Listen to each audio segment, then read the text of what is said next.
ऐसे पाकिस्तानी में आपसे पूछ रहा हूँ कि हम जैसे कहते हैं पैनिक कर जाते हैं, हमारे ऊपर अमेरिका का प्रेशर आ जाए, सऊदी अरेबिया का प्रेशर आ जाए, बीजिंग का प्रेशर आ जाए या तेहरान का आ जाए तो हम पैनिक कर जाते हैं, लेकिन हमें ये पैनिक इंडिया में नजर नहीं आया। क्या देख रही हैं आपकी क्या वजह थी?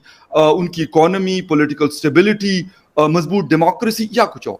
संयुक्त राष्ट्र महासभा के मंच से आतंकवाद पर कड़े प्रहार के बाद से विदेश मंत्री एस जयशंकर ने प्रेस कॉन्फ्रेंस के दौरान एक बार फिर कनाडा पर सीधावार किया है। एस जयशंकर ने कहा कि आतंकवादी, चरमपंथी गतिविधियों और संगठित अपराध को लेकर Bharat Canada actually has seen a lot of organized crime, relating to the secessionist forces, organized crime, violence, extremism.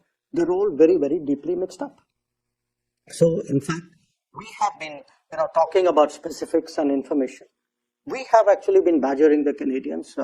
We've given them a lot of information about organized crime leadership, which operates out of Canada.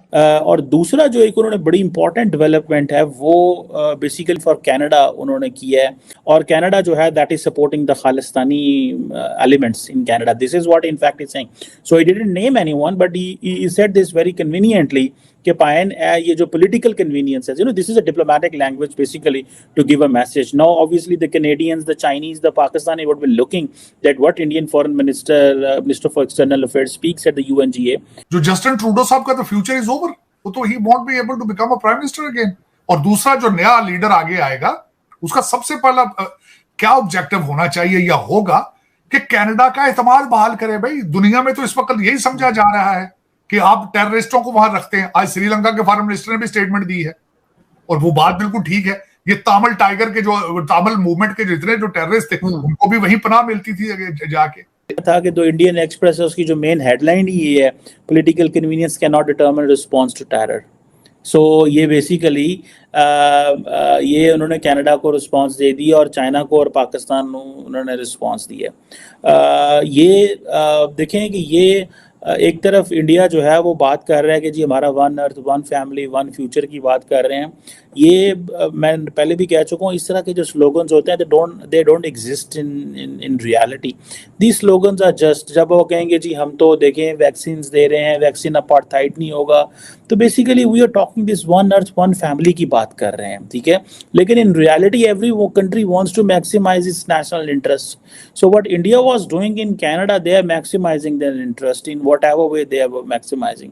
In return, if Canada is pressurizing India and wants to get a Five Eyes intelligence support and pressurizing India, they're also maximizing their national interest. So there is no one earth, one family, one future. This is all political gimmick. This comes from the global. हर वो मुल्क जो चढ़ रहा होता है, जो जैसे वो जिसकी उड़ान होती है, वो इस तरह के फ्यूचर स्लोगनरिंग करता है. But I think one earth, one family, one future is a too big slogan.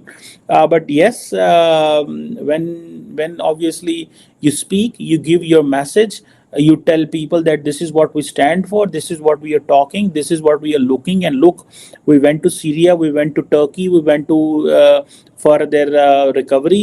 देखिए ना, अब उन्होंने टर्की को बेसिकली ये कह के बेसिकली टर्की को डिमोनाइज करने की कोशिश की है. ये जो डॉक्टर जयशंकर की डिस्कशन है, बेसिकली इनकी डिस्कशन से पहले ही तो इंडिया के रोले मचने शुरू हो गए इन अ वे, बिकॉज उन्होंने क्या किया कि उन्होंने और जो ममालिक थे वो they started speaking for India. जब दूसरे ममालिक इंडिया के लिए बोल रहे हैं तो why do they have to speak for this.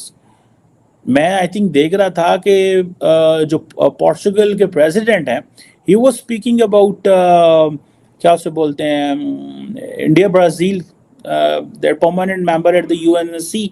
और कौन सा मुल्क था वो जो Japan and Germany and India के लिए बोल रहा था, ठीक है, that they should be here in the permanent member as UNSC.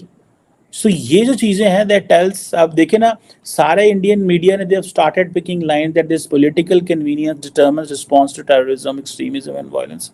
और ये और साथ में वो कह गए कि जी respect for territorial integrity and non interference in the internal affair. It means कि भाई ये जो चाइना हमारे इलाकों में आया हुआ है, कहीं इंडिया में लोग नहीं मानते और कई लोग कहते हैं यस आया हुआ. There are two versions in India which I have heard.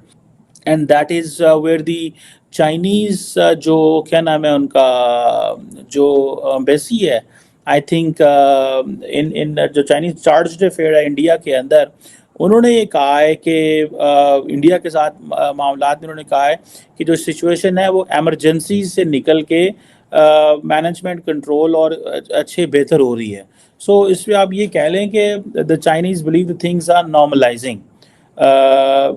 लेकिन इंडिया चाइना के ताल्लुकात कोई बहुत ज़ाहिर बात है अच्छे नहीं है. The way American are supporting India in every front, remember, so this Indo Pacific army chief की मुलाकातें हो रही हैं इंडिया के अंदर, डिस्पाइट द फैक्ट कि इस वक्त इंडिया और कनाडा और अमेरिका के इंडिया के मामलात ख़राब हैं, लेकिन कनाडा ने भी अपना जो डिप्टी आर्मी चीफ भेजा, लेकिन अमेरिकन आए हैं पर्सनली एंड दे डिड में, उन्होंने कहा यार ठीक है हमारे मसले ख़राब हैं. So I think they are looking India purely a different lens. It's a lens which I think the Indians have understood that where we do stand. So आपकी जो मार्केट वैल्यू है, आपकी मार्केट वैल्यू डिटर्मिन करती है that how you will behave and how you will react. एक वक्त था कि इस्लामाबाद में रोज़ाना जहाज़ उतरते थे और हमारे लिए तो खैर अल्लाह का हुक्म ना, दहशतगर्दी the Afghanistan the TTP the Taliban, not TTP but Taliban and al Qaeda के लिए उतरते थे.